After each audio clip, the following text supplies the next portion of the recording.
And just so everybody knows, we are live here while Omashar is bringing us in.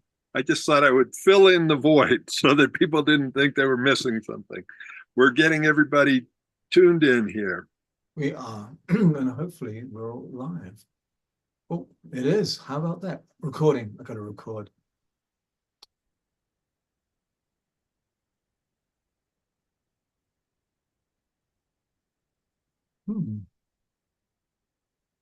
Why doesn't it say record? And maybe just for a second, while I've got the mic, if people could where they are dialing in from around the world. That's right. We have Paul and Omashar as the co-hosts tonight. And we've got a couple of amazing guests with us tonight. I'm just going to get the bumper started and we shall see you in a moment. A divine moment, of course.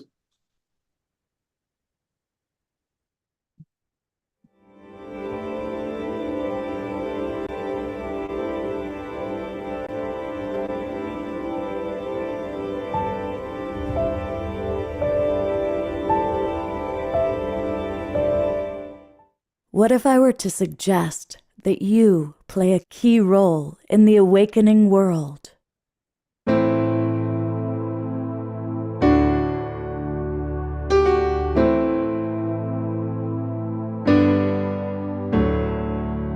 And that you are watching this because you have heard the call.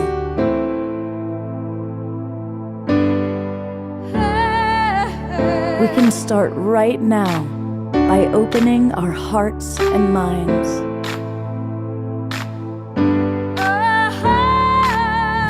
Welcome to the awakening world.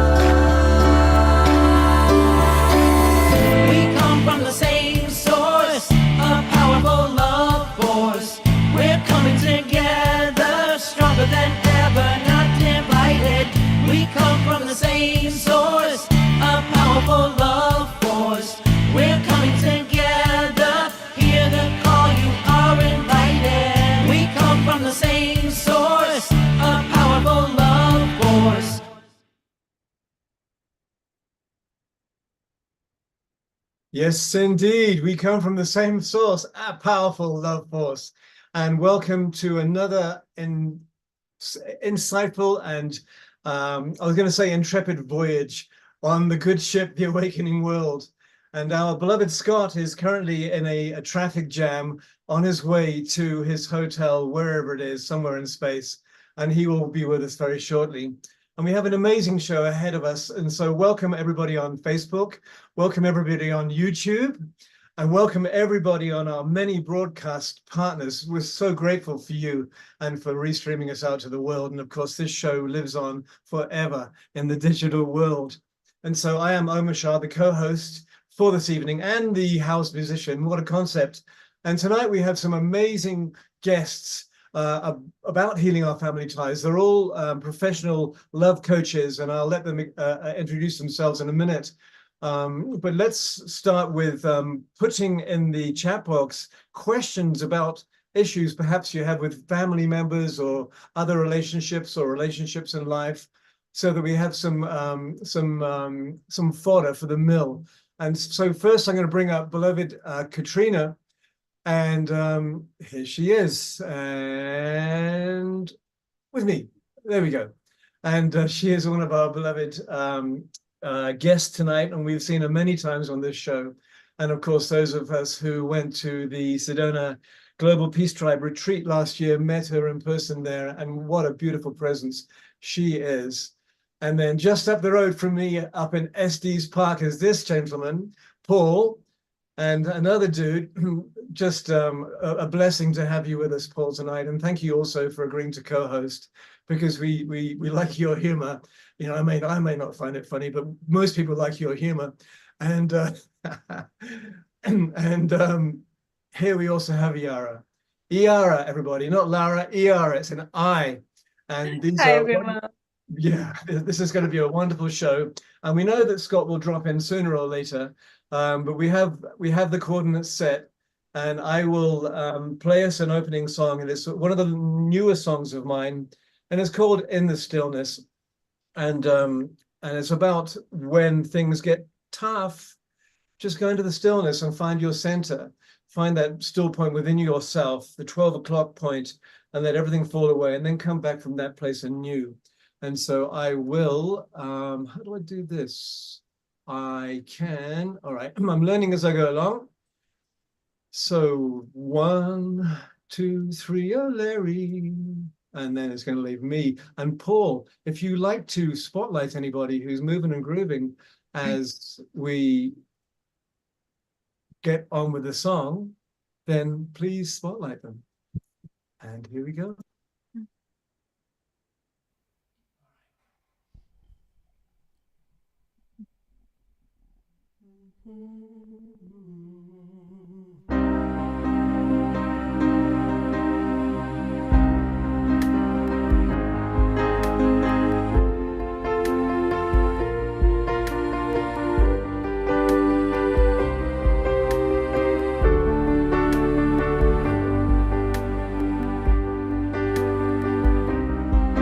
The quieter you become, the more you can hear in the silence, in the stillness. I am here. Paul, let graces through the wisdom of your tears, through your heartbreaks, through your breakthroughs, through the shedding of your fears.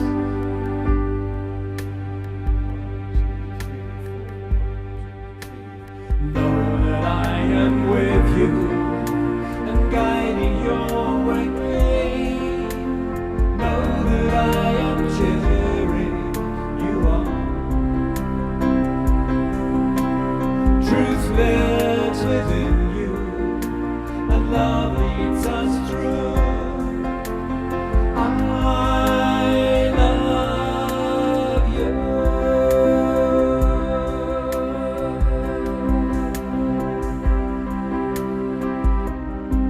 Now your heart and mind is clear,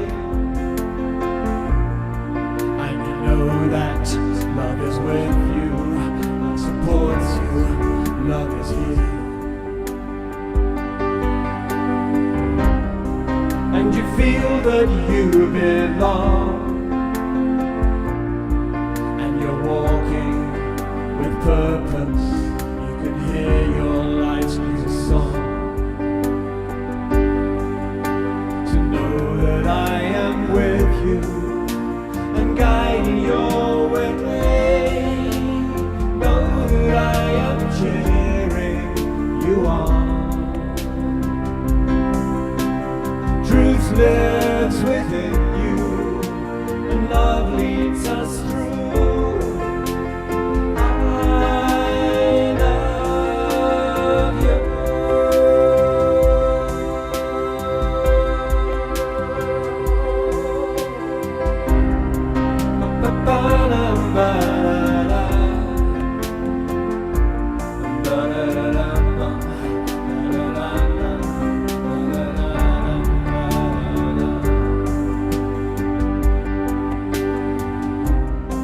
Through the wisdom of your tears, through your heartbreaks, through your breakthroughs, through the shedding of your fears, to know that I am with you and guiding your way. Know that I am cheering you on. Truth lives within you, and love leads us through. I love you. I love you.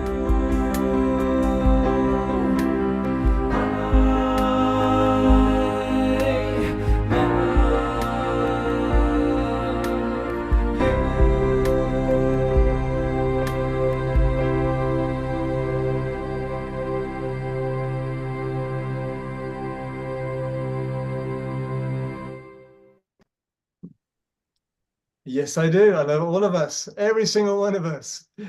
And I just saw someone beaming in from Australia, from Sydney, no less. And that would be what happened there? I don't know. Where's she gone? Hang on a minute. Sorry. Connie is spotlighted. She is. Here, Oh. Andrew and I are here in Sydney, Australia, sending you love to all. Having a wonderful time. Oh, perfect. Nice to see you, Connie. And so let's get on with the show, which is, of course, healing our family ties. And what we're going to do initially is bring up each of our presenters, starting with Katrina, who's going to give us a little insight into about healing our family ties. And so here we are. Very cool. And Right. all right. Paul, you've got everyone stacked up here. I'm blaming it on you. Yeah, it's One button and almost there. 5, 4, 3, 2, 1, and beloved Katrina, action. Love you. Thank you. Yeah, it's really a pleasure to be with you all today. And certainly healing family ties is a topic that is deeply passionate for me. It is that topic that really led me to the study and deep dive into nonviolent communication over 17 years ago. And the transformation that I've been able to create in my own life and then support in the lives of friends, family, and clients has been such a gift. You know, Rumi says that our job is not to seek out love, but to find and remove the barriers we have built against it. And something I love about Dr. Marshall Rosenberg is he really highlighted the social conditioning that we're all raised in, we're steeped in, that is against compassion. It's against connection. It creates pain, division, and maintains power structures, domination structures, and hierarchies. And when you can really see that, then you can start to undo it and start to replace it with habits that create healing. So, you know, whether we're looking at a large system, a corporate system, an institutional system, or we're looking at a family, we still have a system of people who are working together.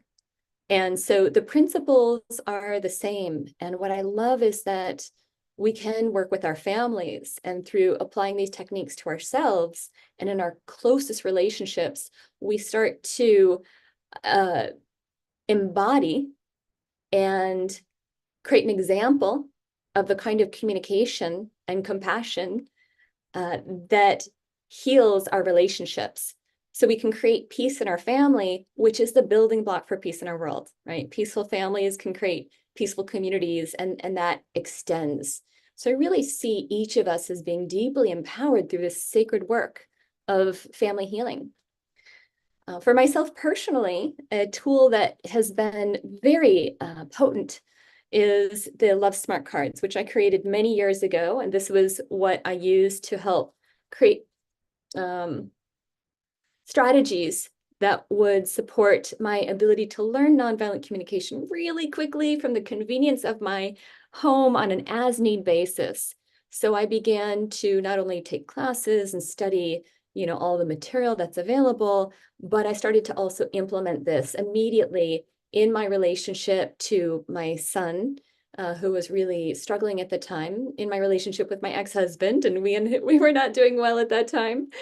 And then in my other relations, because it applies to all our relations. And the turnaround that I had with my son was so heart-touching, so miraculous. You can find that story when you sign up for my newsletter. But in short, I'll say he was going through these massive fits on a daily basis, screaming for a half hour every day. And after playing just a half hour of something, it's an empathy game using the cards, you identify feelings and needs. So that's 2 of the decks in this set. The entire dynamic shifted. So that was the most poignantly dramatic healing that I've experienced in my family. And yet it's far from the only one. Every single relationship has benefited. My relationship with my ex-husband is in a really friendly, warm, collaborative place. And that is a miracle compared to once what it was, 17 years ago, 17, 18 years ago, when I was struggling and trying to figure out what are the missing pieces. So bringing this to you and to your family, what I would say is that in nonviolent communication, there's some core principles that make a world of difference. Again, seeking to really shine a light on the unconscious ways that we communicate that deteriorate a sense of connection and create pain. It's really good to know what those are so that we can stop doing those, right? Stop doing the things that are creating the results we don't want to have and start implementing the kinds of practices that will create that sense of connection. And in terms of creating that sense of connection, there's no more powerful tool that I know of than the power of empathy. Empathy, in its most basic practice, is to identify emotions and needs. And I'm sure for those of you who have been watching the show and following Scott, or who see me from time to time, have heard how important this piece is. And I bet some of you have practiced it as well. And probably many of you have been surprised when you actually identify, like, okay, there's a conflict. What am I feeling? And find the exact words. What are those precious universal needs that are alive in me right now? Find those words. It calms the nervous system. Conflict happens when our nervous system is wired. When we are in a space of love, compassion, when we're feeling centered, when we're feeling well-resourced, it's so much easier to have a productive conversation. So one thing it does is it calms the nervous system. It helps give you greater clarity in terms of what's going on for you. It helps you bring your consciousness and your awareness to what can I do? What's an action I can take to move this in a more positive direction? When you understand the needs that are driving you, you can bring a conscious strategy to those. And then you can use empathy in relationship to the other person, whether that's your parents, your children, your spouse, your ex, whoever it is. When there's a dynamic where there's conflict, or you've got something in the past that hasn't been healed, you can bring that up and you can say, I just really want to own that I recognize I've done some things that have been hurtful to you. And I may not even know what they are, but I'm willing to hear what they are. And I'm willing to understand, to listen and to understand, to walk in your shoes, so to speak, so that I can understand those feelings and needs that were alive in you. Then we can mourn the pain of the past and build something new that feels a whole lot better as we move forward. So empathy is such a core piece, especially when applied to yourself and to others. And I feel like it's such a big piece. I really just want to highlight that as a primary tool as we go into this first round of introduction in terms of what can help to heal the family unit, help heal your family relationships. Can I ask a question? Absolutely, Paul. Because you sound so calm and nice. It's like, how do you do what you're talking about, doing the empathy and the entering their world when you're triggered? I'm just trying to ask it for others and for myself. Not that I've ever been triggered, though. Right. Sure. So, when we're triggered, the brain goes offline. So in a triggered state, we're more likely to say things that we'll later regret. And one thing is just to be aware, like, this happens for everyone, even Marshall Rosenberg, like even people who have really, really high level training. If you get into a triggered state, if your heart rate is over 80 beats per minute, your brain has gone offline. And so the first thing is just to recognize that that's happening, because sometimes people just kind of go into a trance and they, how many of us have had words that we've blurted out that are hurtful? In retrospect, it's like, oh, I wish I hadn't done that. But in the moment, couldn't stop yourself. So the first thing is just to notice, like, I'm in a triggered state. I'm at risk of saying something I will later regret. And if you can catch yourself, then you might still have the capacity to say, I notice I'm feeling triggered. I notice that if we continue this, I might say something I would regret. So I need to take some space. And you take that space and then you can do a self-empathy process, or you can do a gratitude process, whatever it is that you need to do to resource yourself. I highly, highly recommend empathy, of course, and gratitude. But you need to resource yourself again so that you can calm down your nervous system and come back to it. So that would be my top recommendation is just notice that we get incapacitated sometimes. There's also something called screaming in giraffe. I don't recommend that immediately. It is a tool that can work when you want to express your upset, but you really need to be grounded and centered to do it well, and you need to have a big skill set underneath you. So I would just put that as a book note, that, you know, for people who have really, they've learned how to notice that they're triggered, they've learned how to give themselves empathy and gratitude, and they're wanting to add another skill. You can check out something called Screaming in Giraffe online. I know I've got a YouTube video about it. And Paul, I'm curious if that is getting to what it is that you're wanting to tune into. Yeah, I just wanted people to get the idea that it's a challenge and we all get triggered. Absolutely. What do you do when you're upset? Because you're sounding so flowing and goddessy, and it's like, it seems so easy. And I know you've been on a real journey. I know that there were times where it didn't feel that way. So I don't want somebody to think it's like they can't get there, that anybody can do it. I mean, yeah, in one way, anybody can do it. And yeah, in a triggered state, it is very, very, very hard. So my top recommendation is to get out of the triggered state and to do so with the least amount of harm to yourself or anyone else.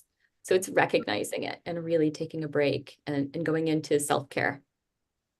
and if Scott was here, he would tell us about the green light, yellow light, and red light. And red light, Yes. I learned from Scott, and I'll stop talking here in a second. But I will literally stop mid-sentence. If my beloved says red light, I will stop talking, not another word, because it's every word you say is going to be damage. So talking about not saying another word, let's put you on the spot, Paul, and have you give your little opening to healing our family ties. And yes? I was going to be number 3. Well, you're up here already, brother. Come on. Okay. Well, so just before we put Paul on the spotlight, I appreciate you mentioning connected timeouts. And for those of you who are live with us on Zoom, in the Zoom room, you get an extra bonus. I'm going to put it in a 12-page document that includes connected timeouts. It includes a worksheet, a guide, and words lists, all kinds of tools that you can use when you get into that triggered state that will help you become more calm, more centered, more clear, and better resourced to come back to the conversation. All right, take it away, Paul. All right. And maybe almost sure I can't tell which screen I'm on. I know you made me co-host, but I don't. No, you're on, brother. You're up. Okay, because I don't see me on there. You're there. Just go on to put speaker view, top right hand of your screen. Click, make it sure it says speaker view. Okay. All right. Well, it doesn't matter. I want to start where Katrina left off at some levels with a Marshall Rosenberg story.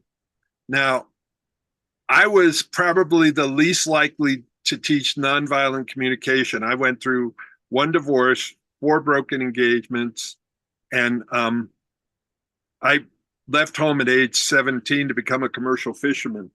And Scott's talking about family ties today, and my family ties were pretty painful, and I'll talk about that. But I literally flew. I was living in Canada at the time, and I flew to Sweden to spend almost a month studying with Marshall. And Marshall was with Ava at the time, and I stayed at the house he was staying at. So Ava was flying in. Marshall went to the airport to pick her up. She missed him and came to the house. So here I've just flown halfway around the world, and they get into a big fight the first night I'm there. And I'm going like, at some point, I finally interrupted Marshall and Ava, his beloved, and said, you know what? This would be a really good place to use that nonviolent communication shit. Because I just flew halfway around the world to learn it from you. So you better be better at it than this. And it was an interesting lesson for me because I got to see that even though you know the skill, it's always still a choice. I choose to be empathetic. I choose to be understanding. And what I want people to think about, like, so we communicate, we speak 3 different languages. And Katrina, see if this makes sense to you, but the language of the head, the language of the heart, the language of the hurt. And I use my little reptile brain here. So when people get in their reptile brain, and I've worked with couples, I've been a relationship coach for about 25 years, and I've worked with couples all around the world. And I've also done a lot of family work because my family was pretty much really dysfunctional. And I have helped siblings that haven't talked to each other in 4 or 5 years get back together. And they were really close growing up, and they had a rift. So the 3 skills that are really important to me are forgiveness, healing, and rebuilding trust. And how do you know, Marshall wasn't too hot on apologies. And I think that partly it's because of how they're done.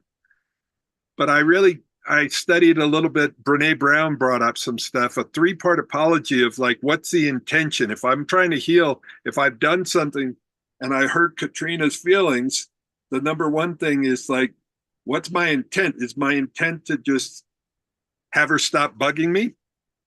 So I go, I'm sorry.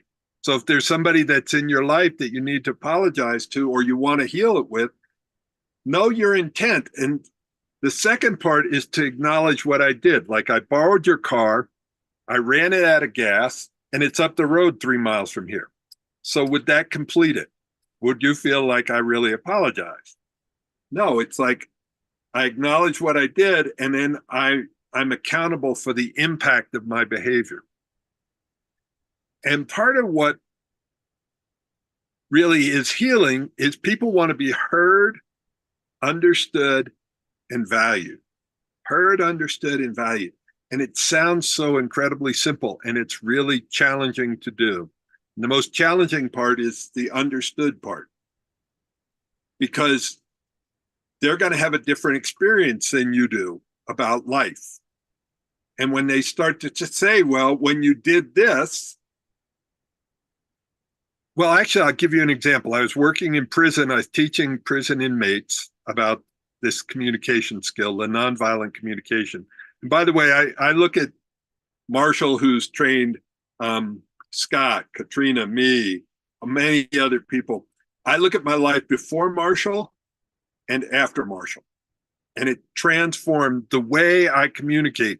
Studying with Marshall was like getting I like to putting together jigsaws. Jigsaw puzzles, not jigsaws, jigsaw puzzles. Anyway, I like putting together puzzles, and the most important part of a puzzle is the box top. And so when I went to study with Marshall, it was like getting the box top. I saw how the pieces fit together. So I'm going to give you 2 examples of that and then apply it to families. One was when I was teaching with in prison, these 2 cellmates were having a problem. And one of them said to the other one, I hate it when you touch my stuff because we have so little privacy. Please don't touch my stuff. Can you tell me what you heard me say? And the other person said, this other woman said, yeah, you don't want me as your cellmate. Now, one of the rarest quotes, that's my favorite quote from Marshall, is the normal outcome of most communication is misunderstanding.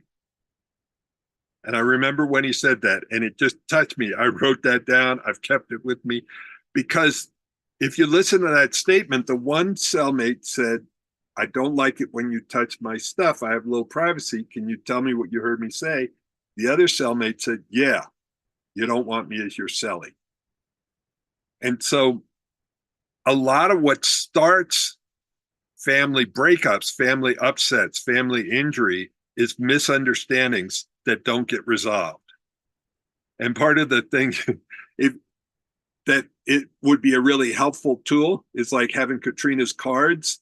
The cards are part of the system that make it easier when you're triggered to go back to the feelings and needs and stay in the format. Have some sort of guideline to go back to it so you don't get lost in the conversation.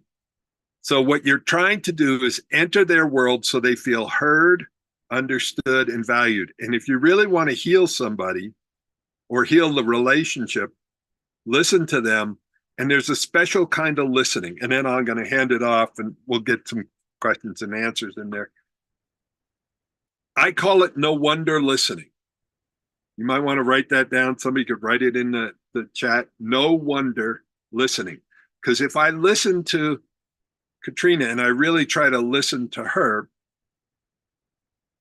and I hear her story, like her feelings, needs, and the story, there's a part of me when I listen from my heart, I go, no wonder she's upset. No wonder she's hurt. No wonder she's angry. If you've hurt somebody's feelings, try to understand not only their feelings and needs, but what story are they telling themselves?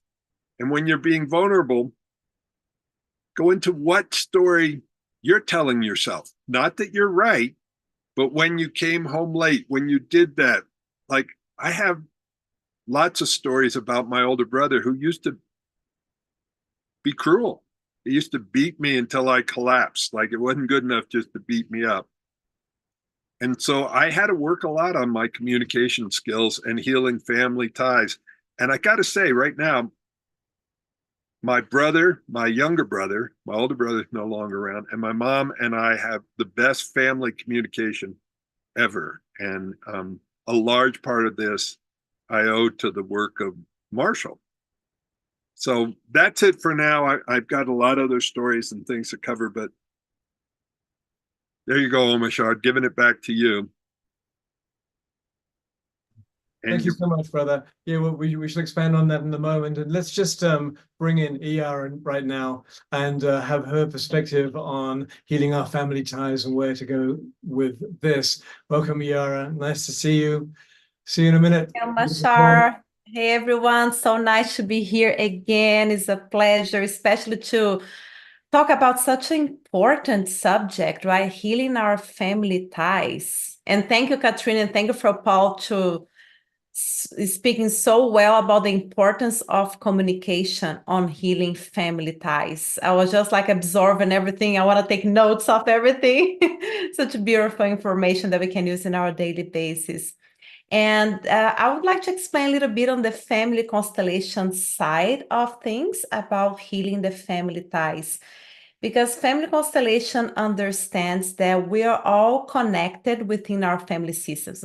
Actually, we're all connected within systems, right? We have the system of the trees. We have all the trees connected with each other. We have the system of monkeys, the system of the waters, and we have the system of the human beings. And we're all connected as human beings. And the smaller the system, more connected we are. Right? Then we have the tribal connection, the communities, and then we have the family connection. The family connection, yes, we're pretty connected over there. We're pretty tied to each other. Even if you think about that you're not tied to each other, believe me, we are tied to each other. But it's okay. It's okay to be tied in a family system. I believe what is not okay is to have an unhealthy tie. When that tie becomes an entanglement, and you no longer know like what is yours, what I'm feeling right now, is this mine? Or this belongs to a family member that I had an unresolved trauma and an unresolved situation in the past? Am I having this poor communication in my relationships and having a lot of issues with my romantic relationships, for instance? Is this all mine? Oh, actually, I'm picking up something from some of my ancestors that had traumas with romantic relationships. And now I'm picking that from them, bringing to my life and having this entanglement and these unhealthy ties that, okay, belongs to you, but it's coming from other place. So family constellation explains that so well. And I think it's wonderful because Some people like do, and I love therapy. I already did all types of therapy, just to let you know, even before I become a family constellation facilitator. But some people can go like 20 years to a conventional therapist and still have the repetitive patterns going on and relationship-wise in their lives. And then they go for one session of family constellation and they can see where the issue came from. And just from seeing where it came from, have that healing inside them. So just going back a little bit about how those entanglements can happen, how those unhealthy family ties can happen, how to identify if this is happening, what you can do to solve this issue. I would say people, like, if you have a repetitive pattern in your life, and you already tried everything to fix that situation. You did years of therapies, you went to different doctors, you went to shamans, everything. And nothing seems to resolve that situation that you have. Most likely it's because that issue is in your family system. I mean, it's with you, but it came from somebody else. I'll just give an example. I'll give a generic example, but let's say that your, actually it's a generic example, but it happened. Let's say your great-great-grandmother, she was born on the time of the Second World War. And your great-great-grandfather went to war. He came back home with a severe PTSD, and they had a lot of relationship issues. He became violent to her. She started being super afraid of him, super defensive of their child. But during that time, women could not really speak what they're feeling, what's going on with them. So she just stayed quiet and in fear of that relationship. And that is like an unresolved trauma that your great-grandmother had. So family constellation already proved that through epigenetics, those unresolved traumas can be passed from generation to generation. So then you find yourself on the year of 2024 wanting to have a romantic relationship and nothing seems to work. So this can be because of the issue that your great-great-grandmother had on the past. So, like, as I told, how to identify that, one of the easiest way to identify that is if you already tried everything to solve the problem and you still haven't the issue. So first, identify. Is this coming from a family lineage, or is coming from a personal trauma that I had in my childhood, or if it's coming from some other place? Once you identify, what can you do to bring some resolution to that? Because you want to be a fulfilling romantic relationship. You want to be happy. You deserve to be a happy person. So what can you do to bring resolution to that? One thing that you can do once you identify the issue, you can use these figurines over here, but you can imagine let's say that this is your grandmother, and this is you. So you can even close your eyes or pick up a picture of your grandmother. And if you decide to close your eyes or pick a picture of your grandmother, imagine her in front of you. And get connected with her image or with her spirit, with her being. How would that be to be in front of that woman that probably you didn't even meet? Probably she already passed away, but how it is. And get connected with her and pay attention the feelings that you start feeling. That's you, that's your great-grandmother in your body. Once you establish that connection, believe me, it is possible to establish this connection because I work with that all the time and people do that all the time. Once you feel that connection, feel compassion in your heart for that woman, your great-grandmother, that had a lot of issues in her romantic relationship with your great-grandfather. Was not everybody's fault, it was just the circumstances, it was war, it was PTSD, right? But have compassion to that woman, feel the compassion in your heart, and then tell her, grandmother, I'm sorry for everything that you went through. And when you say I'm sorry, don't just say I'm sorry. Feel that in your heart. Have compassion to that woman. I understand, grandmother, whatever, how you want to call her, how difficult this probably was for you. I'm sure it was very difficult. And I have compassion to you, and feel that compassion in your heart. And pay attention to the sensations that come to your body. You may feel some sadness, and it's okay if comes some sadness. Just keep that connection. Say the things that you want to say to that woman to comfort her. See her, tell, I now see you, and I now can see your pain. Because one of the things that we say in family constellation, that things keep repeating in the family systems because we cannot see them. Somebody became invisible and that issue became invisible. And then you brought this to you. And then after that, you can extend your hands to your great-grandmother's hands. You can extend your hands. And you can imagine that you are carrying a heavy rock or crystal in your hands. And then you can imagine like all these issues that you had with romantic relationships coming out of parts of your body, going through your arms, through your hands, and going to this rock that you're carrying. And really feel those things transfer from your body to the rock that you're carrying. And when you're ready, you can imagine passing this rock with all those feelings to your grandmother. Say, grandmother, thank you so much for all of that, but I now return to you what belongs to you. And I just keep what it belongs to me. So you give back to her because you have been carrying things that came from her that you no longer need to carry, that is not serving you, that is causing issues in your romantic relationships. And then after you do that, you can feel her presence a little bit more, feel that compassion, feel that love, feel the gratitude for the lessons that you learn from all of that. And then you say thank you and let her go with love. This is one of the exercises that we do with family constellation. It may seem simple, but it's very powerful. And I recommend it. You can do, if once you identify your issue, you do that with the person, the family lineage. You give back to them what belongs to them, and you just keep to you what belongs to you. And then let it flow. Pay attention to the things that is happening in your world, in your life after that. Because I can tell if something related with that person in your family system, you're gonna feel a difference in your relationships. And so I'll close for now. Yara, thank you so much. We'll have a song in a moment, but just before you go, Dana just in the chat said, is there a way to transmute it without having to give it back to the person?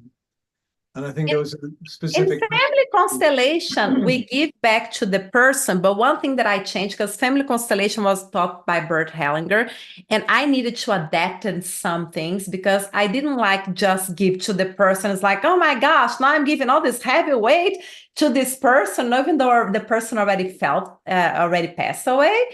I used to feel bad with that. So what I like calling upon when you give to the person, but you can call upon that person's guard angels and spiritual guides to really help that person to transmute if need to be transmuted as well.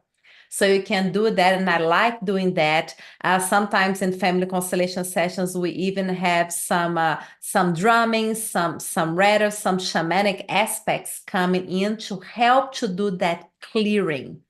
So it's not, you're not just handing to the person, okay, now you take care of that. Call upon their angels, call upon their spiritual guides to help that person to transmute that. Because that person, even though that person is in spirit, there is still like a sense of like a free will. You don't want to clear the things for that person, even it's like it's in the spiritual level, but you can call upon some help, some divine help to assist that person. Thank you so much. Fantastic. And so we're going to have a little musical break by me right now. And however, please put your questions into the chat box, or if you like, you can raise your hand and we'll bring you on screen to ask questions specifically about your family or relationship. Let's call them issues, but everything that is an issue can always be resolved. And so Paul, feel free to spotlight anybody who wants to be spotlighted.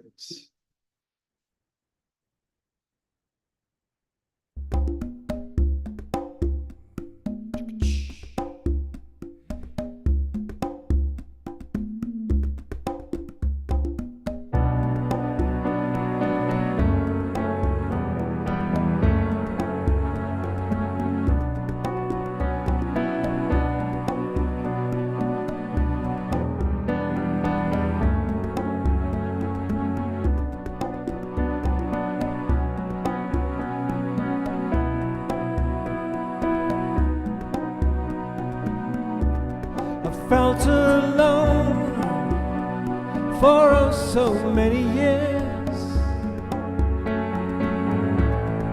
held my head high to hide the pain, nowhere to turn, so to myself again I tuned my heart to the mother. I am one with all feeling, and one with all love, one with all healing, and one with all. I am one with all feeling, and one with all love, one with all healing, one with all. Da,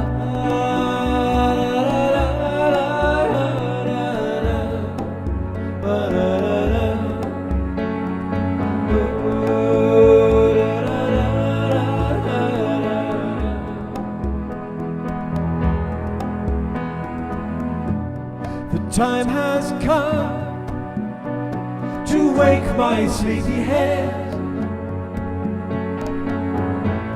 and peel back the sheets of illusion. The time has come to lift my voice once more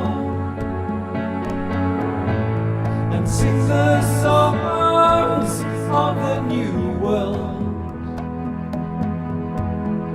I am one with all feeling, and one with all love, one with all healing, and one with all. I am one with all feeling, and one with all love, one with all healing, and one with all. We are one with all feeling, and one with all love, one with all healing, and one with all. The time has come. The time has come.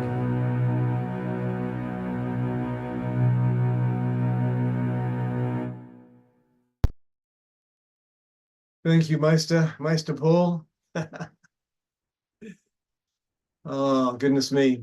So I think this is the time when we need to say maximum grace to Scott, because I know he's chomping at the bit on a freeway with two accidents in front of him. He just sent me a photo of a photo of the wonderful traffic in front of him, just to prove he wasn't in a pub. So with Jasmine, and so this is the part of the evening where we'll get into tools. However, is there anybody who has raised their hand amongst us all who would like to ask a question about relationship that we could? Nobody. Oh, well. I did see Grace raise her hand at one point. I don't know if she brought it back down. Oh, there it is, right there. Grace. Hi, I just wanted to share. Okay. I could share You- something really quickly. Sure. Just when I was about 9, I'm not sure, I think it was about 9 years old, and my grandmother was very ill. She was probably going to die soon. And my parents brought me to see her, might have been at the hospital. And I didn't know at that age, I didn't know for many years that she'd had some severe trauma in her life and in her background. I knew none of that. I just knew her of a somewhat stern woman who, one of my memories was visiting my grandparents, and she said, "Watch out, cans can have botulism in them." And I hardly knew what she was talking about. I was so young. And so I just saw this kind of severe woman, not unpleasant, but severe. And when I saw her in the hospital, I saw this pain and unhappiness in her and fear. And I saw her so deeply, and I saw her with so much love. And I don't remember what I said, but she must have said, "Oh, you must hate me. I'm not very lovable, am I?" Or something like that. And I said, "No, you are lovable." I felt I saw her. I felt I saw her soul. And I must have said something like, "You are lovable and there's nothing to be afraid of," or something. I don't remember what I said, but her face softened.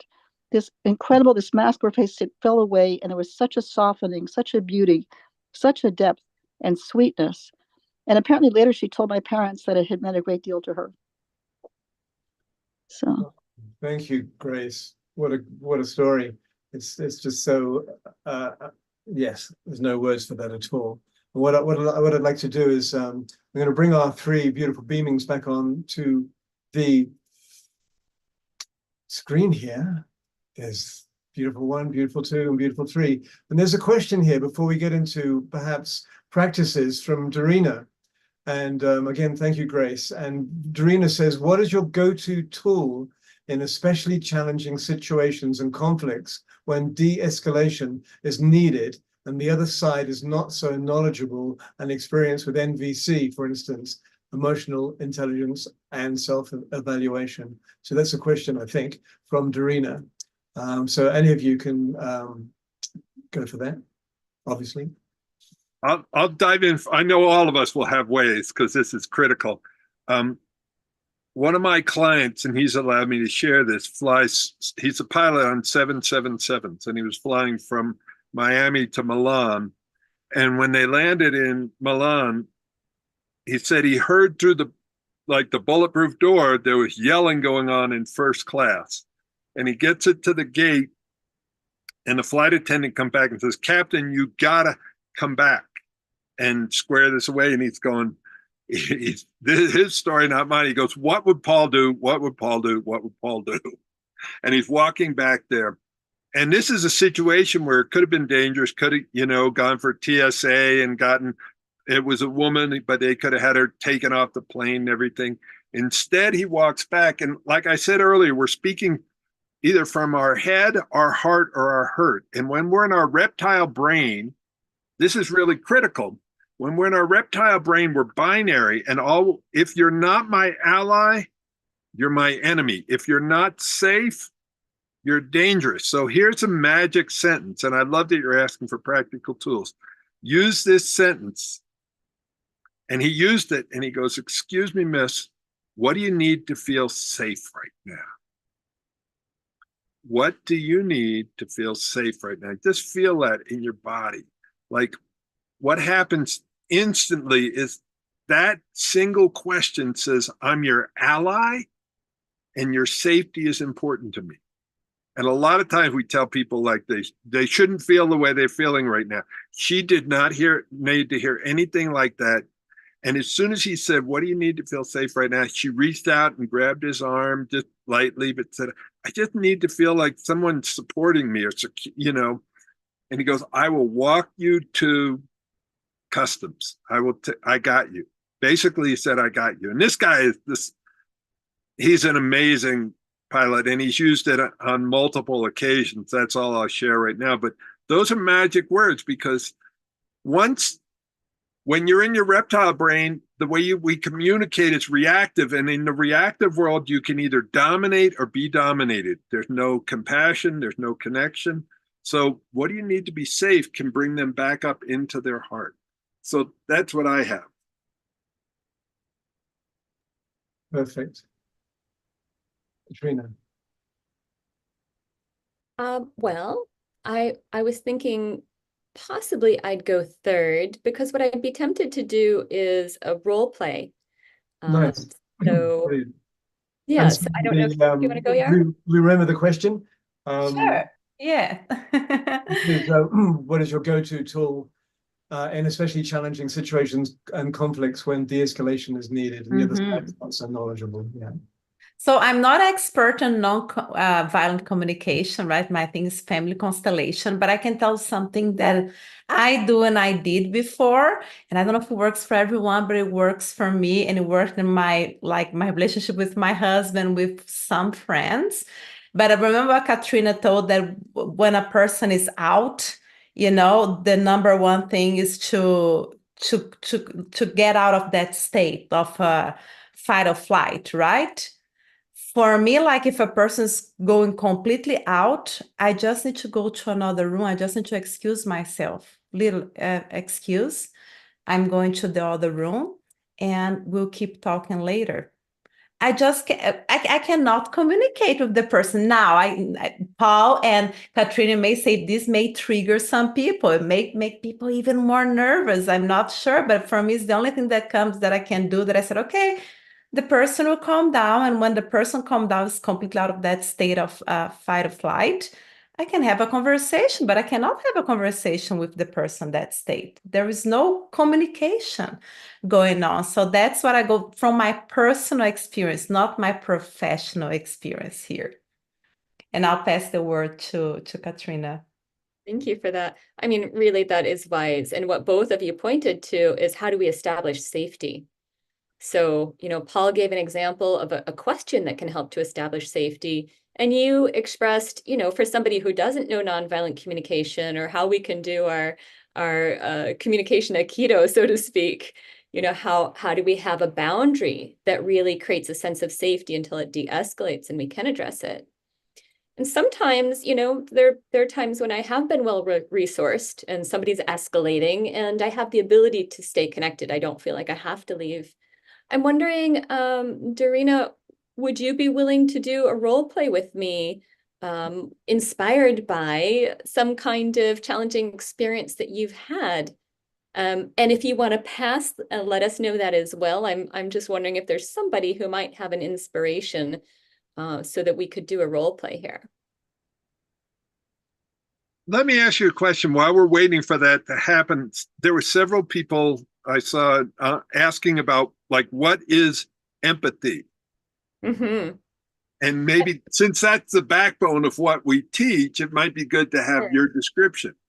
Sure. I actually posted that in the chat. So again, that doesn't work for people who don't come into the Zoom room, but I'm going to read my favorite definition. This comes from Carla McLaren, who wrote The Art of Empathy. She says, empathy is a social and emotional skill that helps us feel and understand the emotions, circumstances, intentions, thoughts, and needs of others, such that we can offer sensitive, perceptive, and appropriate communication and support. Wow.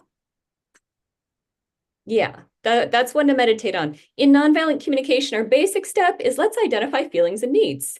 So that's kind of like grade school level empathy.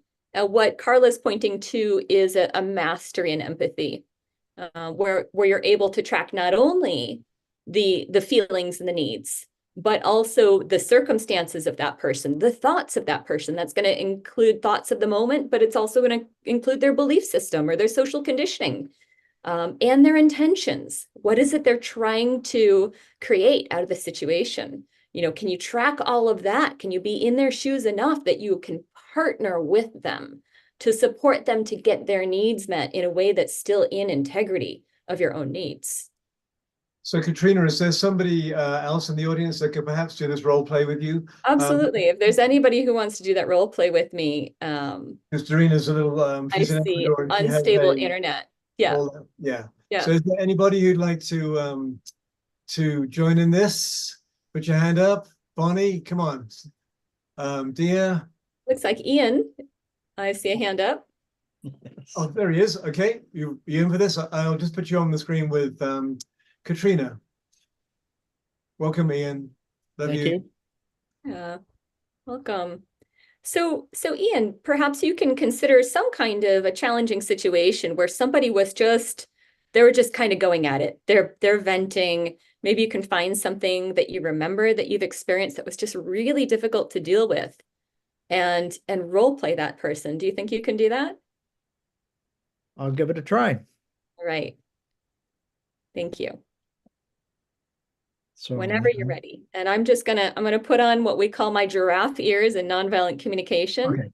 All right. And communicate in the way that I might manage a situation like that. Okay, so I'm to be the person that I would have difficulty with. Yes. Right. Okay. All right.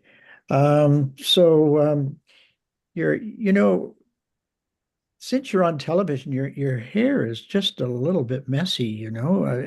You should really have thought of that before you got on the screen, you know, because people are going to think, why didn't she get her hair done? And it's going to disturb them. And you know, as your friend, I'm really upset that you didn't think of that, because it's so simple, and yet why didn't you think of that? I mean, goodness gracious. Huh? And hearing your sense of care, and I guess the way my hair is done today is quite as refined as you imagine it could be. Is that right? It's not. No. Mm-hmm. Yeah, it seems like that's maybe frustrating or upsetting for you that I didn't take time to do my hair. Yeah. Yeah. You know, what are people going to think? I mean, Yeah. if she can't take care of herself, you know, people think odd things and they get Yeah. very upset about it. And I'm a bit upset about it myself. Mm-hmm. Yeah. Yeah, I'm hearing that the way my hair is done really matters to you, and that it can stimulate things if it seems out of place or not professional in some Well, way. Maybe it makes it harder to listen. Yeah. You know, it's not. I think. Oh my God, what kind of image is she portraying here? You know, because you're very skilled at what you do, but goodness gracious, you have to present yourself properly too. I'm really hearing how much you care about my presentation, and you'd really like the message that I have to share to be received. Yes. Yeah, thank you. So we'll just pause right there. That was an unusual challenge. It was. In terms of the topic. I think we should also all take a look at our hair over the moment. This one's out of place right here. There we go. Got a little bit of gray showing. Got to cover that up or something. I don't know. Anyway, no, thank you for that challenge. Of course, I could have gotten offended. I could have gotten defensive. I could have said something about your hair. I could have done all of those reactive things. Yes. Yeah, and the practice of empathy is to seek to reflect back what I hear you saying. So I'm reflecting back the thoughts that I'm hearing from you. Yeah. And the emotions, the values. Yeah. And that, you know, I actually got to the point where I was feeling what I was saying. Yeah. I knew it didn't matter, but you know, it was part of the act. And sure. And yeah, I felt calmed by what you said. You know, I had to kind of rev myself up again to get going at it. Yes. Thank you. Really skilled empathy, it has that calming effect. Yes. And so it's, you know, if these escalations, if we call that like the fire that can do damage, then empathy is the water, and it calms and it cools, and it reminds us that we are partners in life, right? We care about each other. So thank you so much for stepping up. If there's anyone else who has, you know, another challenge, maybe something that is, you know, of a different, besides my hair, something else, I'd be happy to do another role play. You know, if this one didn't quite scratch your itch, I'm totally happy to do that. And I found that role play is a very effective form of coaching and also training the people who I work with, because you can step into a character, and it's really powerful to not only receive empathy from a coach who knows how to give that to you, but then also to role play somebody who's difficult in your life and to experience a model of how you might be able to communicate with them in a way that can create some healing. So thank you again, Ian, for volunteering. So while we're waiting for the next volunteer, I want to do a quick, maybe you could bring me up on the main screen there, a quick demonstration. So everybody put your hands together like this right in front of you. And when I say go, what I want you to do is push really hard with your right hand. Get ready, get set, go. Press harder, press harder, press harder. Okay, stop. Omasha, can I play with you for a second? Yes, indeed, sir. So where did your hands end up? Well, kind of in the center, actually. Right, pretty much in front of you. And this is going to tie right into what Katrina just did. But like as soon as I said, push really hard with your right hand, what did your left hand do? Resisted, pushed back. Equal and opposite. And Equal, yeah, no, right there. yeah. And what is different about what Katrina just did is she didn't push back. You know, I don't like your hair. My hair is fine. There was people who said on the thing, Katrina's hair is fine. They started taking sides. It's like right and wrong and taking sides. And Katrina took no sides. She was like the water. She's just like, you want to push over here? Yep. And it ties into the nonviolent communication stuff. And it also ties in another one of my mentors is Byron Katie. And what Byron Katie would have said is like, you know, your hair's really short. And rather than me argue, I would have said, I've had that thought. Yeah, I can find that. There's no argument. There's nothing to push against. There's no fight. And it's like, if you want to heal your relationship with a family member, find out what their story is. Oh my God. So you had, like, I've talked to people where there's 8 kids in the family and there's 8 different stories about what it was like to grow up in there. So tell me your story. Tell me what that was like. Tell me your pain and upset. And so as simple as the hair example was, Katrina put up no resistance. And so there's nothing to fight against. So there was space opened up. So I'm handing it back over. Nice. That was my quote from the outside. It's brilliant. That's a bird's eye view. And Sylvia put her hand up. I'm going to bring you on screen, Sylvia, and you can open your mic up, as they say. And hey, is there somebody you'd like to speak with specifically or generally, Sylvia? It's actually a thank you, and it's to everyone here tonight. And that's the first story that my father enlisted at 16. He lied about his age in the Air Force in World War II. And part of that was to get away from family trauma, especially his stepmother. And all of that had a not unexpected effect on the family system and me in particular. He's been in spirit since the early 80s, and my mom crossed over in 2000.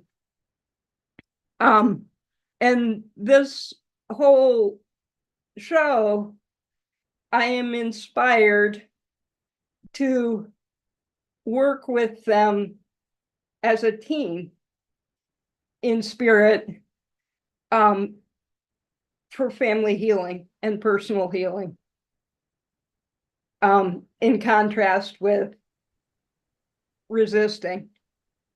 That's beautiful, Sylvia. Thank you. That almost sounds like something that Ayara could comment on, especially with the healing of that constellation, with them having passed over.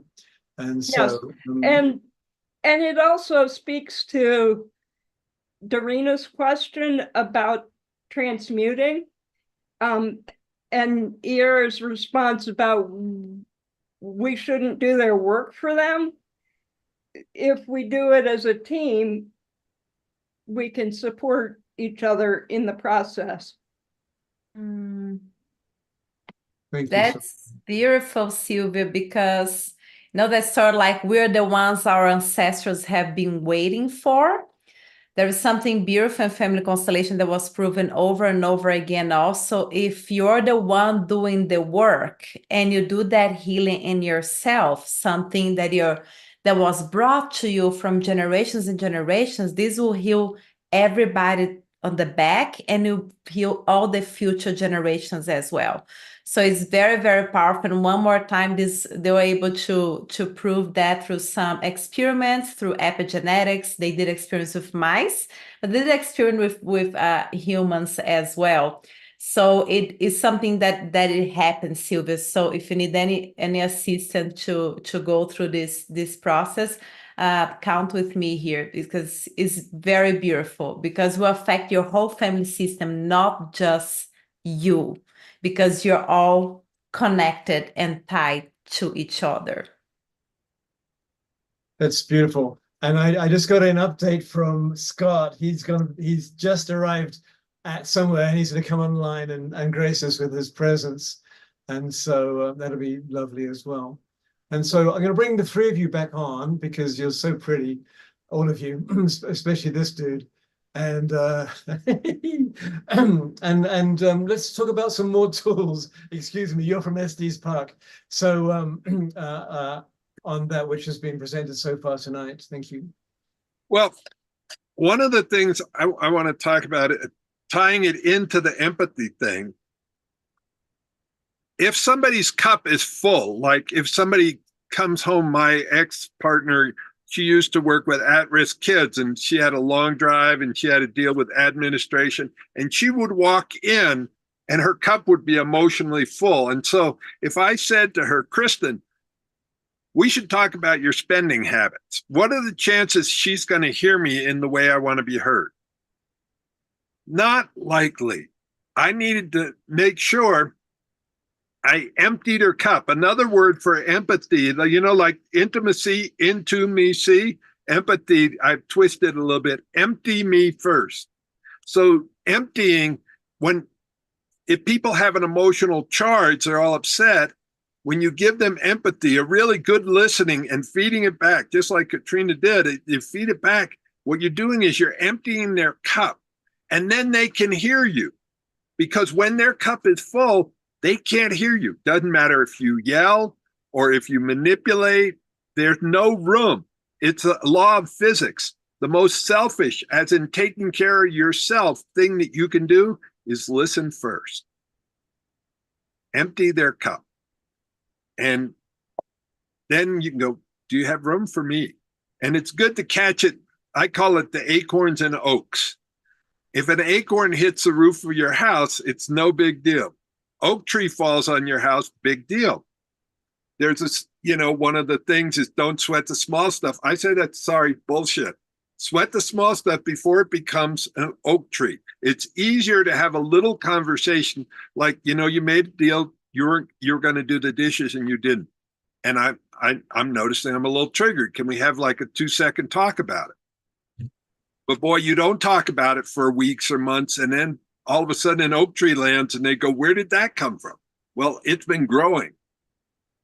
So how often, did you use your cards with your son, Katrina? Oh, I use them regularly in the beginning. Yeah, I mean, at least a few times a week. And over time, we needed them less, but regularly. And see, the thing with tying in with family constellations and with this, it's like I notice role playing. If there's a family upset, if you do a role play where you get to enter their world, the other person might never even be here. But if you work with one of the professionals, you can dissipate so much energy just by being heard. And then we do a role play where you enter their world. You're them. And all of a sudden you go, oh, no wonder. No wonder they were so light bulb moments. Those are super powerful sessions. Yeah. And I think it's a mix of all of these, because I've heard so many good things about family constellations, and I've done a few smaller ones. It's like, how do we clear this up? Mm-hmm. So I'll tell one other quick story. I did this with my dad, because you can give yourself empathy. So my dad was a recovering Catholic Irish alcoholic. And he was dying of asbestosis. So basically, big, tough Irishman dying basically by suffocating to death over a long period of time, got asbestos in his lungs. I was talking to him one night. We're watching TV, and I saw the Israeli-Palestinian conflict. This was many years ago. It's been going on. And I said, my teacher, Marshall Rosenberg, been making a difference over there. He's gone into, he's worked with the Palestinians, Israelis. My dad, who is, with all those descriptions, is also a liberal hippie. And he said, if Marshall was making a difference, it would be on TV, which is like, he never believed in TV. And it's like instantly I went into like, I was going to, if I opened my mouth, if I said a word, it wasn't going to be good. And so I was quiet for maybe 10 minutes. And I know based on our family patterns, he was thinking I was looking for the good comeback. And what I started with is, what an asshole. He never says anything nice. And then I said, oh, I need to hear something nice. So I gave myself some empathy. And then when I gave myself empathy, I could enter his world. And he had been a demonstrator against the war in Vietnam. He'd been arrested in Washington. He had filmed it. He had been an activist. Along with all this other stuff, he'd been an activist his whole life. And here he is. He knows he's dying. He knows he's had very little time left. And he's watching the news, and it doesn't look like anything's changed. And so how he lashed out, it felt like lashed out at me. And I looked at it and said, oh, he's in pain. And instead of a comeback, what I did is, when I finally could talk again, I said, wow, sounds like you're really disappointed because you've worked your whole life at trying to make a difference. And you're leaving soon. And the news looks the same as it's always looked. Mm-hmm. And he was stunned silent. It's amazing, Paul. I have total empathy for your story. My grandfather had asbestosis, and he was a workhorse and somebody who was just trying to make everything better for everybody else. And his demise was like that, very short and very, very painful. And dude, yeah. So yeah, and I have to say, like, this stuff works even if they don't ever take the course. My dad never took the course, but our connection, when he died, I was still heartbroken, but I had said everything I needed to say. Marshall had given me the tools to create that connection, to heal that family tie. So when he left, I didn't go, I wish I had said something different. I wish I had healed it. I didn't. I created such space for him and gave him such good empathy in this. And I stopped trying to fix and cure him, which when somebody's passing on, sometimes the people who love him try to do that, because I wanted him to stay. yeah, so as a question that's coming up for me is, I did not have closure with my grandfather who passed away. I was in another country when he actually finally died. Passed away. He didn't. He died. And and I was really. I'm just, because you brought it up now, it's brought up something in me that is not complete. And is there any tools that any of us here have that perhaps could help me resolve these unresolved?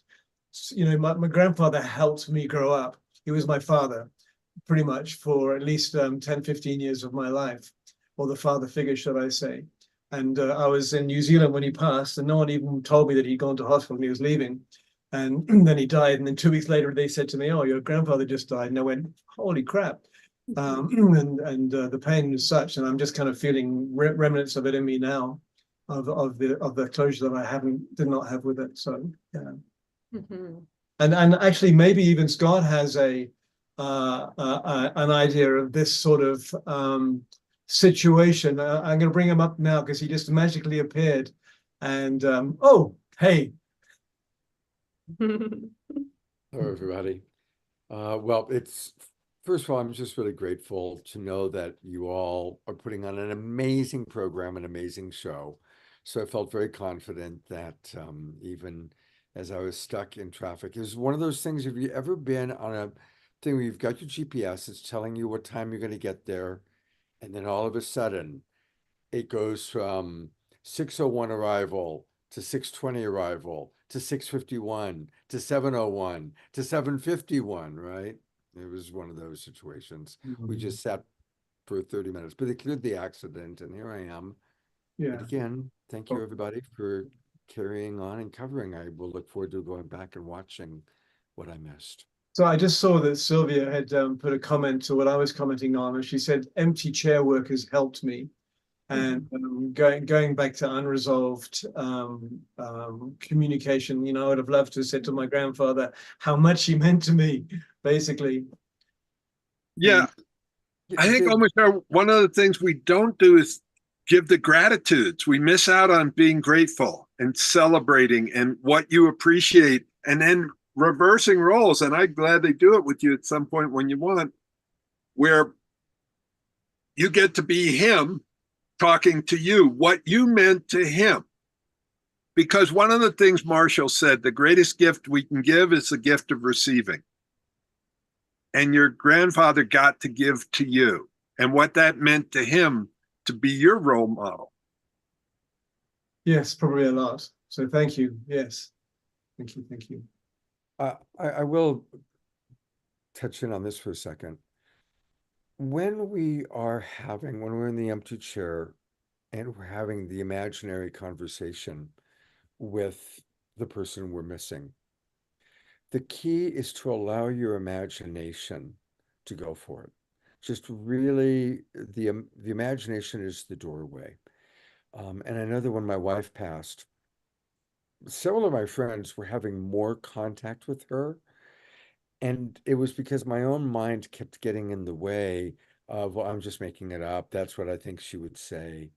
Whereas people who weren't as attached were, you know, having much more ability to just have clear communication. So, and then since then, I read over and over and over how Einstein talked about how the imagination is the doorway. And Bob Dylan has a great quote. Somebody said, "How do you write so many songs?" He says, "I don't write any of them. I just write them down. I open my imagination and I write them down." So I think that's an important thing for us to you know, imagine. And I'd love to hear from Iara, because since I've tuned in, I haven't heard her much. So I'd love to hear what she has to offer. Hi, Scott. I'm so happy you made it. Yay! That's wonderful. So answer is still to Omashar's question regarding that if you have an unresolved situation with somebody that already passed away, is there anything that I can do? And on this viewpoint of family constellation, yes. And you can do this exercise that Scott said, they call the empty chair, but family constellation see this in a different way.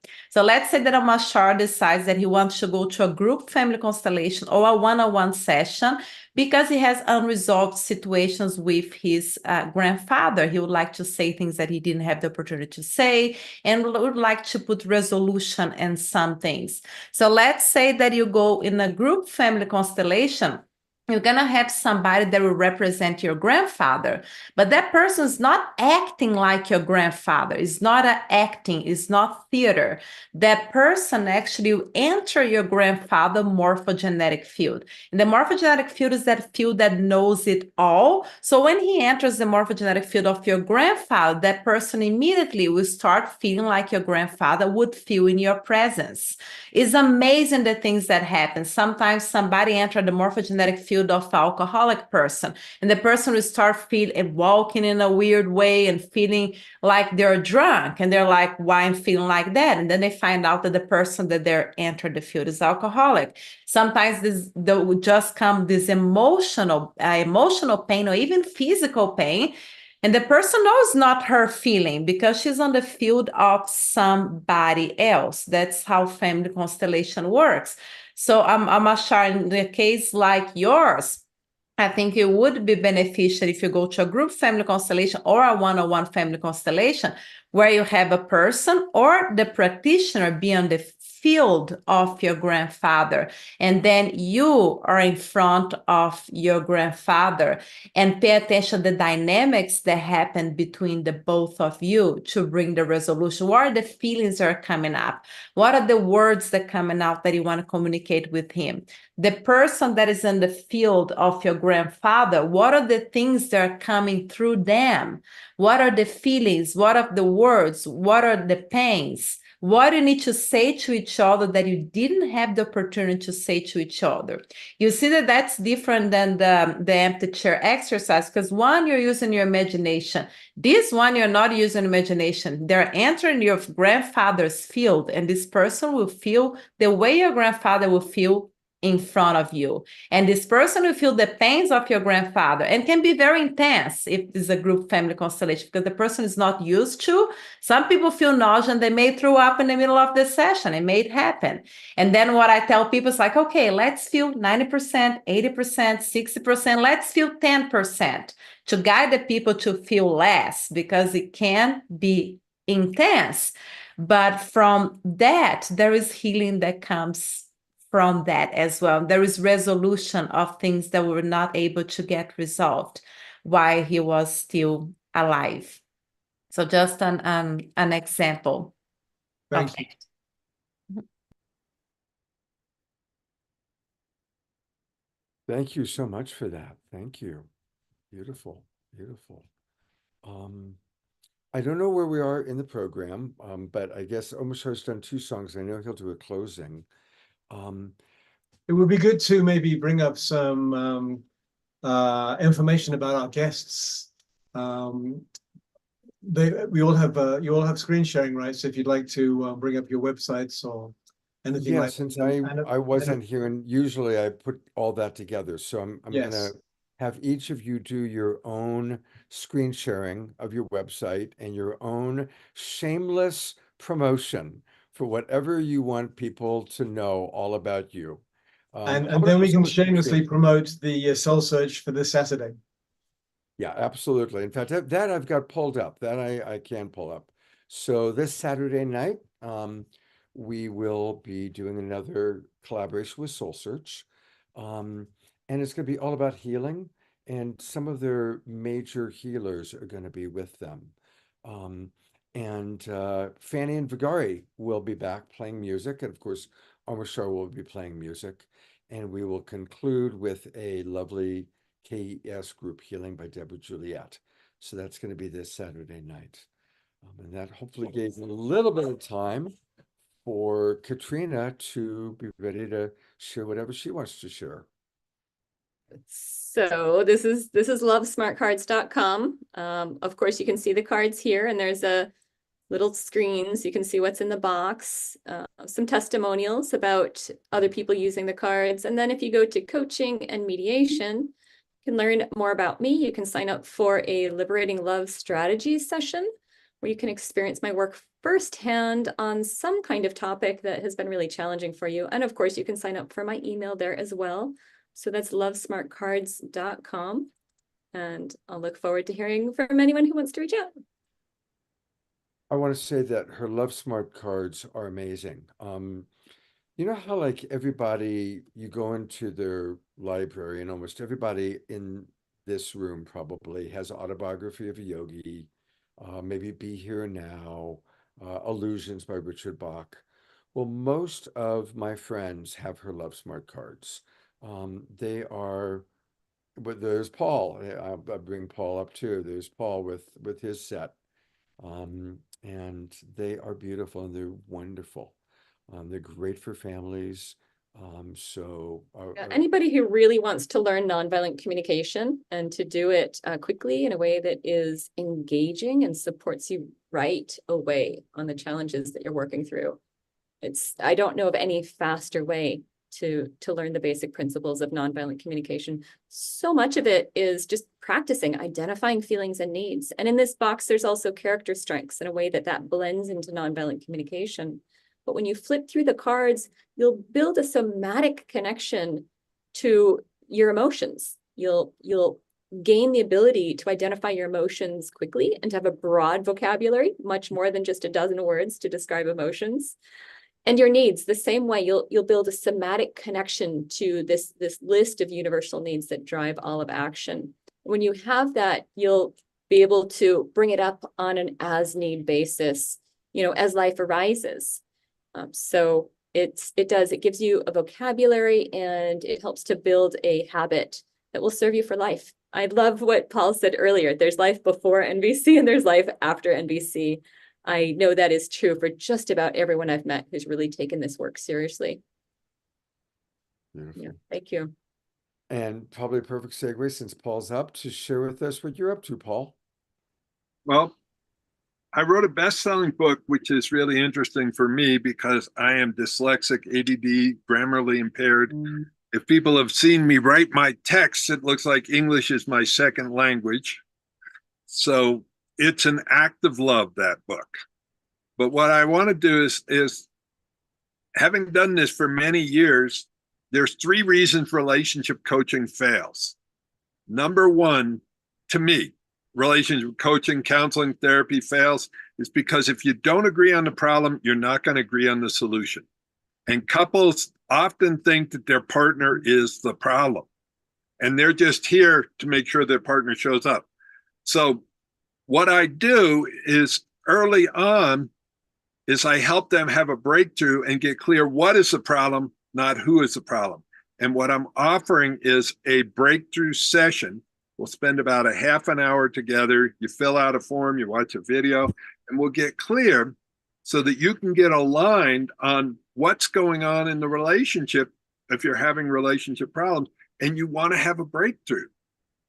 So first thing we'll do is we'll handle that, and then we can get clear. What's the problem? Is the problem worth solving? And do you want my help in solving it? So to do that, I should have gotten faster at sharing my screen. Dun, dun, dun. Here, it should be coming up there. Basically, it's arguelesslovemore.net/time, T-I-M-E.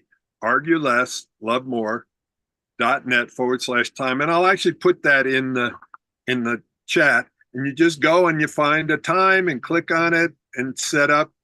We'll talk for a half an hour. And so you set up the time and then take a quick survey. So I can understand what's going on in your relationship, and we'll spend some time together.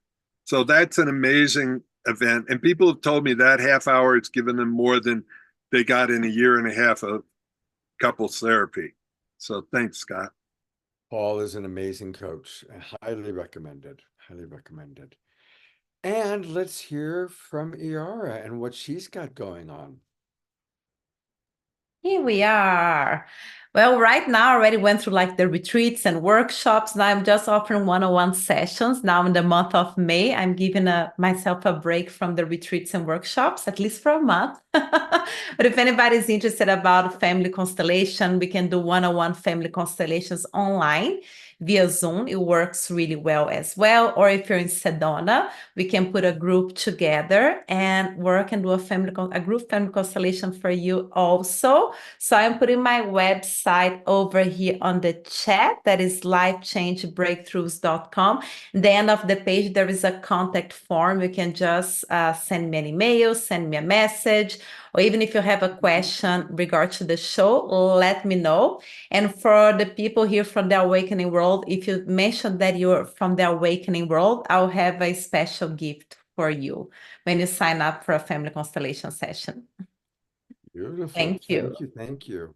The whole inspiration for this show started with Iara because I track her. She's, a Facebook friend, and I see all that she's doing and saw all the wonderful results people were getting. And I thought we need to do another, show with her. So you were the inspiration for tonight's show and for Healing Family Ties. And then, of course,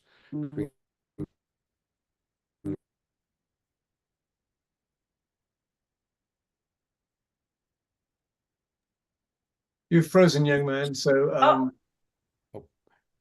next Wednesday night, our special guest, I'm sorry, 2 weeks from tonight, 2 weeks from tonight, our special guest is going to be Marianne Williamson. It's going to be an evening, just us talking to Marianne. So please, everybody, mark it on your calendars, let your friends know. Of course, it'll be free of charge for Global Peace Tribe members, anyone who has a subscription. And we really want to let everybody know, because it's going to be an amazing evening, having probably a good 90 minutes to 2 hours with Marianne. So It's funny because last night I was just watching the interview that you did with Marianne a couple of weeks ago. And just one thing stood out for me. Then she said, you know, back in the day, let's say 10, 15 years ago, it was just about me waking up for myself only. And now it's about us all lifting each other up. It's not a singular pursuit anymore. It's all of us helping each other to awaken. They just stood out with me throughout my dream state as a beautiful thing that she, in the middle of her campaign, was able to have that clarity to say something so beautiful. So looking forward to her next interview with you, Scott. thank you. Thank you very much, Omoshar. And thank you so much again for covering and hosting the show tonight. Let's give each of our presenters one last chance to share the one last thought that they might have, and then we will conclude with an Omoshar song. Well,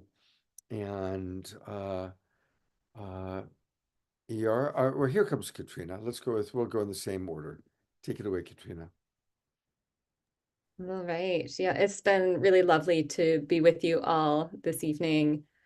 You know, in terms of last thoughts, when it comes to healing the family, empathy. You know, if a plane's going down, they say, put your oxygen mask on first. You cannot give empathy to another person unless you are sufficiently resourced and have received enough empathy yourself. You can get it from another person, and you can learn to give that to yourself.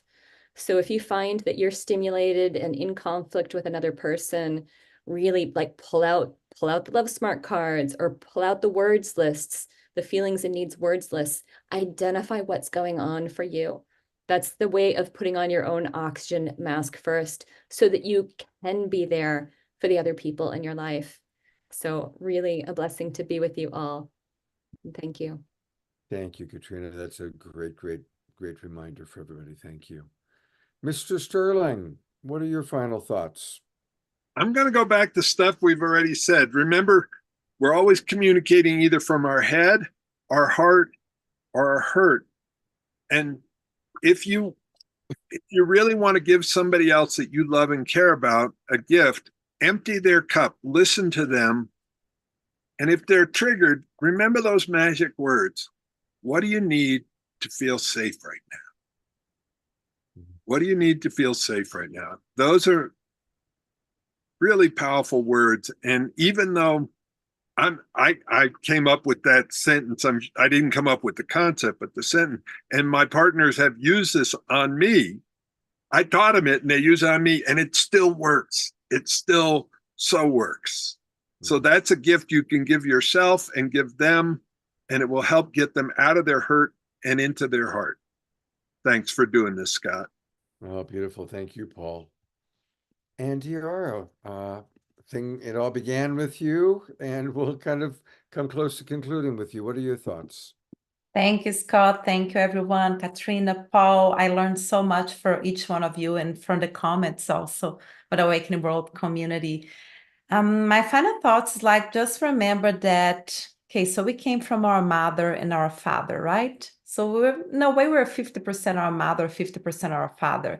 We're talking about healing family ties. Now, if you have a hard time even accepting the woman where you came from and the man who you came from, you're denying your roots, where you came from. How do you expect to have like good relationship with other women and with other men if you're denying this very basic thing? You're denying the people that you came from. I'll say this is a super important thing through family constellation to heal any family ties.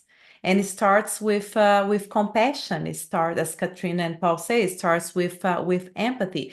Have compassion through those ones that brought you to life. Have compassion, then knowing that most likely they did their best with what they had on that time and with what they knew at that time. Mistakes, okay, everybody commit mistakes. Maybe they're not such a good parents. Maybe they're not such a good parents, but maybe they didn't have the resources for that. So bring that compassion in, bring that acceptance of those that brought you to life into your heart. And this can heal a lot of family ties in your life. Thank you.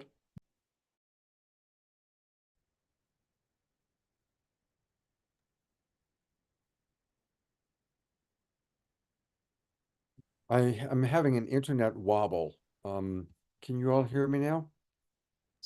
Yes, we can. Okay, great. Thank you, Iara. I noticed that Dorina asked a really good question about how NVC can be applied not only in personal relationships, but conflicts such as what's going on here in the United States with the campus protests. Oh, that's a good question. Unfortunately, compassionate communication does not work well in the legal system. The legal system, the judicial system, and definitely the police system is definitely not built on compassionate communication. It's based on crime and punishment. It's based on power over. It's based on attack and defend. The legal system is based on attack and defend. So I would say that the most important thing that you can do is to give yourself a lot of empathy and a lot of empathy to the people that are being unfairly treated. So finding those people that are activists, that care, and giving them tremendous appreciation and empathy and helping to fill their cup. Being an activist is very difficult, especially when you're going up against, police that are removing you forcefully. Sometimes in a one-on-one situation, but when there is a movement as large as 20 or 30 police officers coming in to move out people, unfortunately, compassionate communication is not going to work in that situation, which is sad, which is very, very, very sad.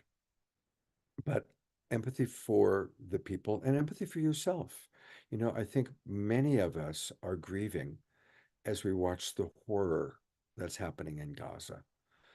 And so mourn and cry and pound pillows and allow yourself to feel the emotions that you might be feeling, and maybe even creating a support group to share and give each other empathy, whether it's climate change or Gaza or Ukraine, whatever it is that's breaking your heart.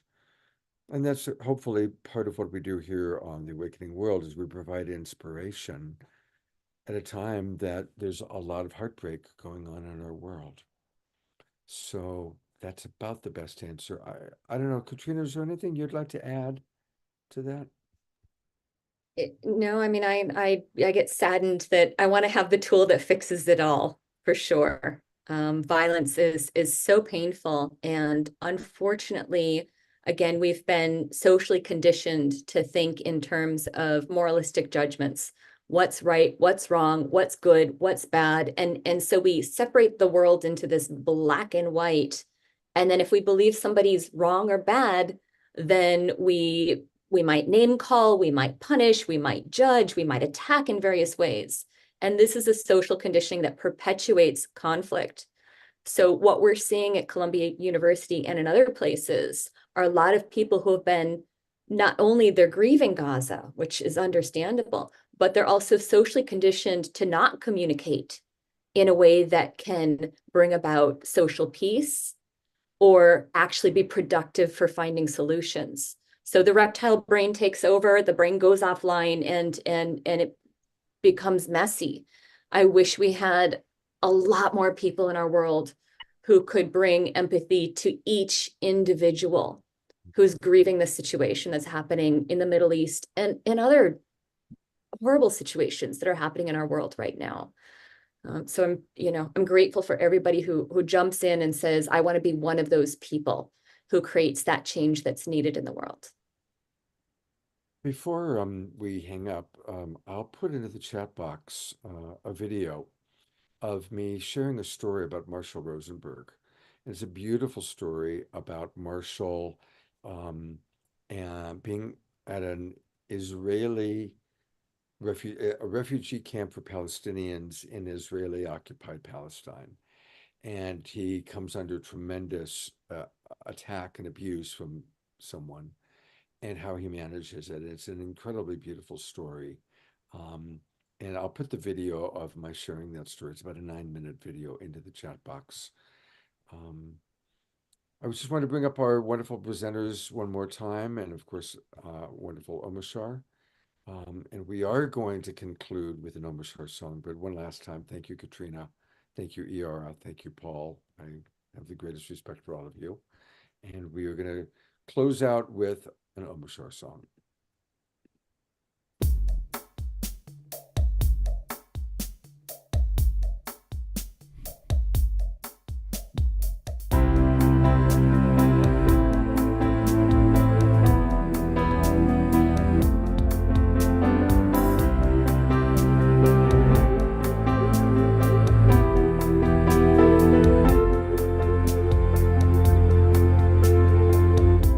What more could I be than what I am? Though it's taken some time to clear these clouds from my eyes. So open your heart and dance along. I'm thinking of time to stop that same old song. Hear me now. I am in love with the world around me, and I will hold her in my arms and lift her with my dreaming. Ba-da-da-da. And lift her with my dreaming. Ba-da-da-da. And lift her with my dreaming.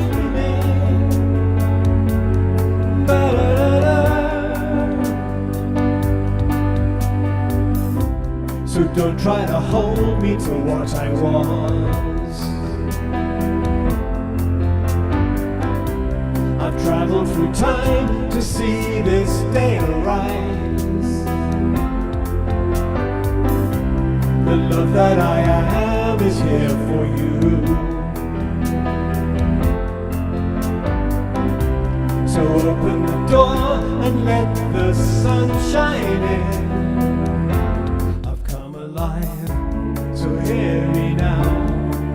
I am in love with the world around me, and I will hold her in my arms and lift her with my dreaming. La-da-da. I lift her with my dreaming. Ba-da-da-da. I lift her with my dreaming. Ba-da-da-da. Ba-da-da-da.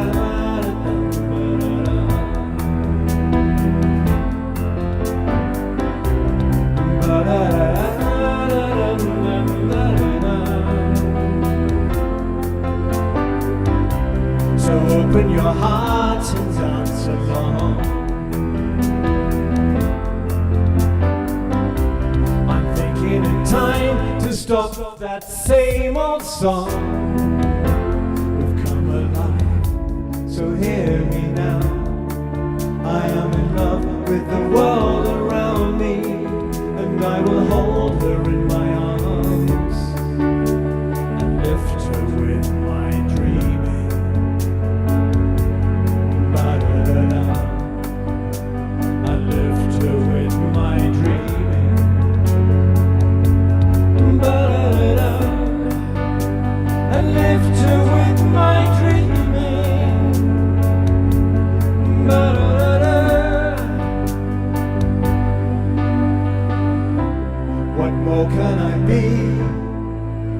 because I am.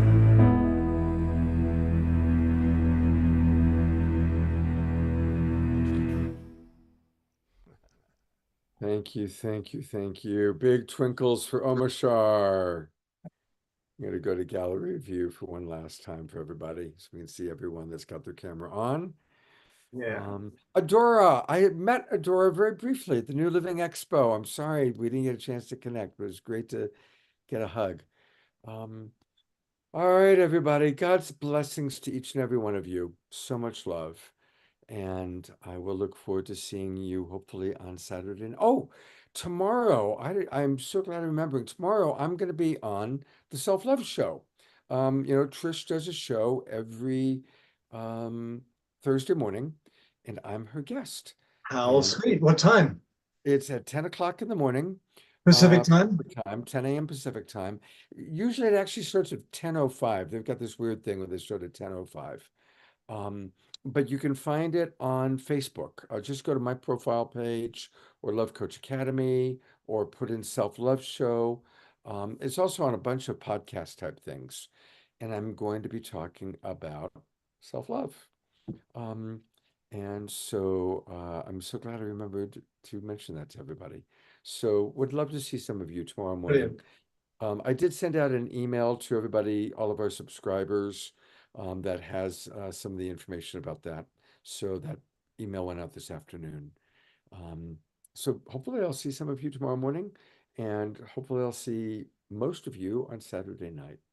And much love to each and every one of you. Thanks again, Omashar, for taking over and running things, and God's blessings, everyone. See you all soon.